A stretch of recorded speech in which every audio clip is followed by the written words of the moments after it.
Joe was one of the leaders of this team, and coming off a phenomenal night yourself and a huge signature win. To see it marred by something like this, how do you react to that? What do you guys say to each other? Yeah, I mean, you know that that's unacceptable. You don't want to see that in any aspect of life, and let alone a football game or sport. So you got to just make sure. I think Joe Batonio said it good after the game. You got to make sure that this stuff brings you closer together as a team. You can't let it splinter. And I think everybody got the message, and everybody's believing the same stuff. Yeah, obviously sucks that stuff like that happened tonight.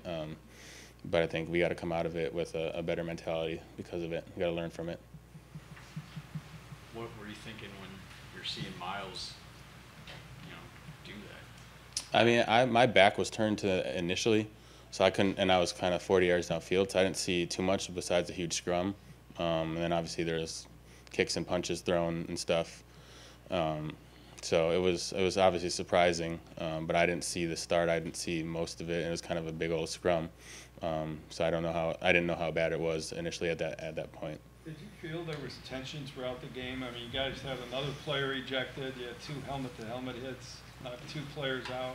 No, I mean, I didn't feel anything like that. I don't think. First of all, Demarius was not trying to go hurt anybody. He was trying to make plays on the ball. And I think even the Steeler guys, they know that. The refs were talking about it around the ball. Obviously, it's a safety first league, and they know he was going for the ball. But when stuff like that happens, they have to call it. So I didn't feel anything before that moment happened.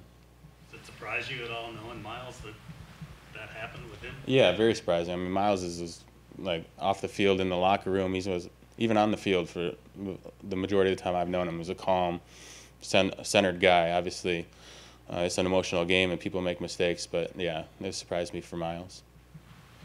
What are you most proud of obviously take the end of the game out, you personally, your effort tonight? What are you most proud of defensively?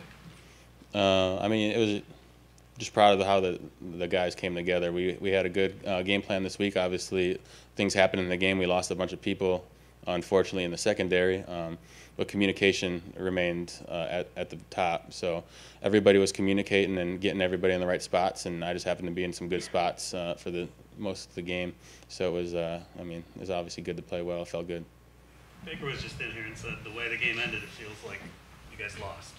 Do you share any of that? I wouldn't say it feels like we lost, but obviously it feels like there's some things that are bigger than football that need to be addressed or needed to be addressed in the locker room after the game. So it kind of tones down the enthusiasm of getting a win, a big-time win over a divisional opponent.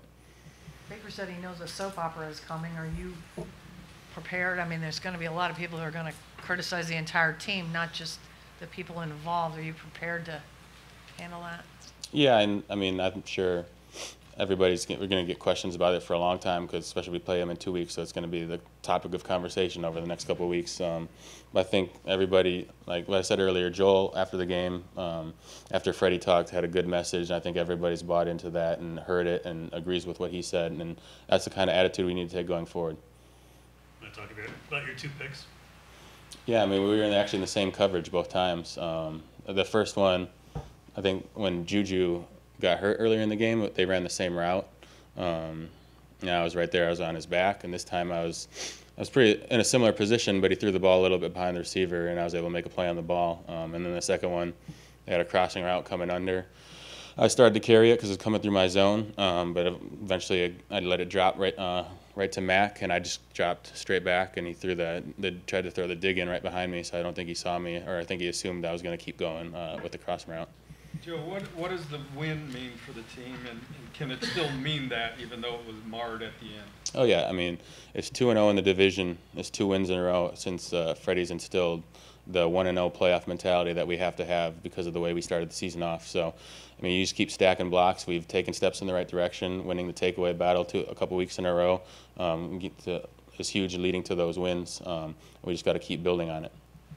How big a blow is it, though, that Myles is going to obviously miss some time? Yeah, I mean, if you're missing a guy like Myles in a game, it's obviously huge. He's huge on our defense. He's a talented player.